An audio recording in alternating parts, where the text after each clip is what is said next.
So for next week, later in the chapter, when we form ionic compounds, we're going to need to know what ions are in the ionic compounds. So how do you know what ions are in the ionic compounds? Well, there's four kinds of ions that you can have.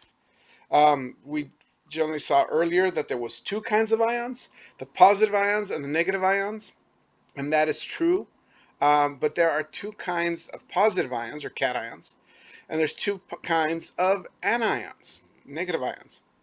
So let me go ahead and go over, um, what the possibilities for ions are. Okay. There are four kinds of ions. There are monoatomic cations, and the term monoatomic means an ion made up of one atom, right? So just one atom gaining or losing electrons.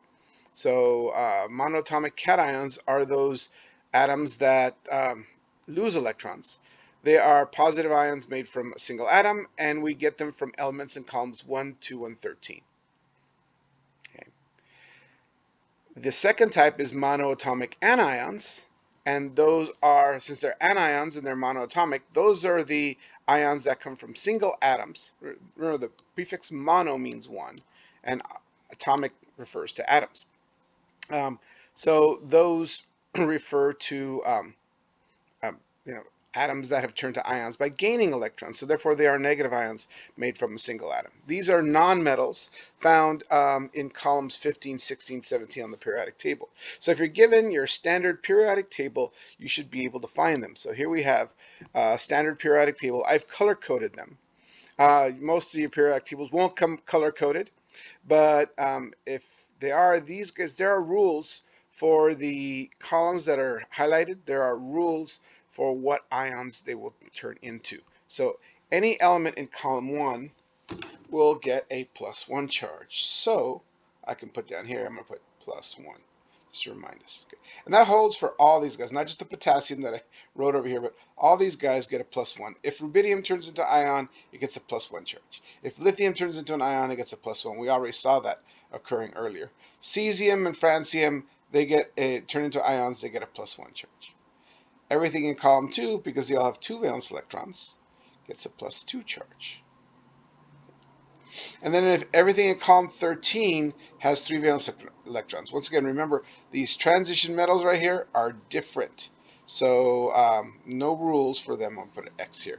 No rules for them. They do form ions. They're just not going to follow the rules that we're talking about here. So that's why I put an X here. Anything in column 13 gets a +3 charge. So notice that the columns that I've outlined in red get a plus charges.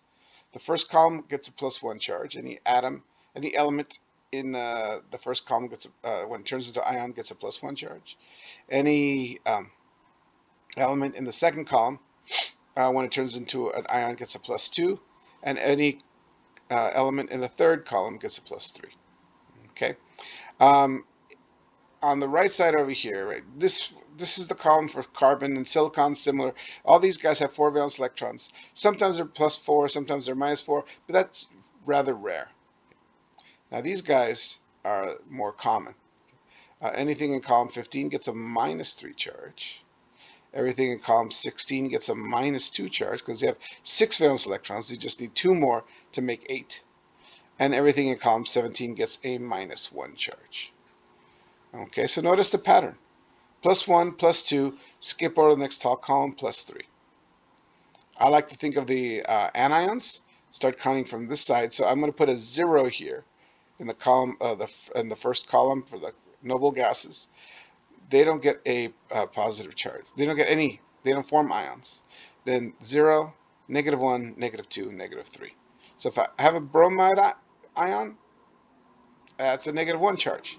If I have a oxygen ion, oxide, that's a -2. And I have a phosphorus ion, also known as a phosphide, that's a -3. And a reminder, as we said earlier, that the anions, the monoatomic anions, just the monoatomic anions, you change their name to end in IDE.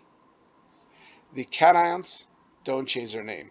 You just call this hydrogen ion or lithium ion or sodium ion or potassium ion. Um, if you want to mention that it's an ion. But when these guys end in IDE, you already know it's an ion. Okay, you guys that brush your teeth with toothpaste, there's your fluoride. It's an anion that, well, I won't go into its mechanism of action, though, although we know how it works. But so those are the first two types. Okay, those are the monatomic cations in columns 1, 2, and 13, and the monatomic anions in columns 15, 16, 17. Monatomic cations, monatomic anions.